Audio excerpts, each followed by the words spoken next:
स्त्री के उत्तेजना धीरे धीरे बढ़ती है और उसे रोमांचक स्पर्श और गर्मजोशी भरे आलिंगन से चरम तक ले जाया जा सकता है। मेरा नाम मोहिनी है और मेरी शादी को अभी 2 हफ्ते ही हुए थे। हमारा घर छोटा था, लेकिन हर चीज़ व्यवस्थित और शांत लगती थी। मेरे पति रोजाना काम पर जाते थे और मैं घर के कामों में व्यस्त रहती थी। लेकिन मेरे देवर का व्यवहार मुझे शुरू से ही थोड़ा अजीब लगा। वो काम पर नहीं जाते थे और अक्सर मेरी सास के कमरे में ही रहते थे।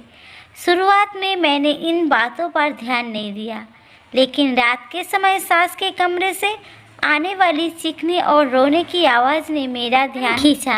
ये सब मुझे असहज कर रहा था। जब मैंने अपने पति से इस बारे में बात की तो उन्होंने इसे हल्के में लेते हुए कहा, तुम इन सब बातों पर ध्यान मत दो, बस दूर ही रहो, यही ठीक रहेगा। उनका जवाब मुझे और अधिक चिंतित कर गया। एक दिन हम एक शादी में गए। मेरी सास ने पहले ही कह दिया था कि वो घर पर ही रहेंगी। शादी के दौरान मेरे देवर ने मेरे पति अजीब बातें की। उन्होंने कहा, भाभी आपका लिपस्टिक का रंग बहुत ही खूबसूरत है, आप बहुत अच्छी लग रही है। उनकी ये बातें मुझे असहज कर गई। घर लौटने पर मैंने अपने पति को ये सब बताया, लेकिन उन्होंने फिर से नज़रअंदाज कर दिया। मेरी चिंता बढ़ती जा रही थी। आखिर सास के कमरे से आने वाली आवाज़ों का क्या मतलब था?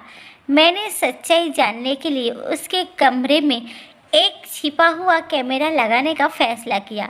अगले दिन जब मैंने तो मेरी आंखें हैरानी से फटी रह गई।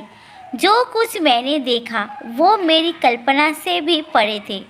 मैंने सास से इस बारे में सीधा सवाल करने का निर्णय लिया। उनसे पूछा, मुझे सब पता चल गया है, कृपया सच बताइए कि आपके कमरे में रात को क्या होता है। मैं इस घर का हिस्सा हूँ और मुझे जानने का हक है। सास ने थोड़ी हिचक के बाद जो सच्चाई बताई उसने मुझे स्तब्ध कर दिया। उन्होंने कहा, बहू जो भी हुआ है उसे किसी से मत कहना। दरअसल तुम्हारे देवर को मैं नींद की दवाई देकर सुला देती हूँ। रात को मेरा पुराना प्यार रमेश मुझसे मिलने आता है।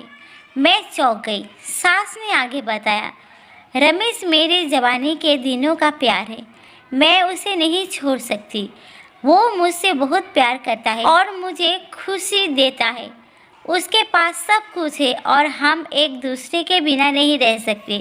यही वजह है कि वो रोज़ रात मुझसे मिलने आता है। सास की बातें सुनकर मैं स्तब्ध रह गई।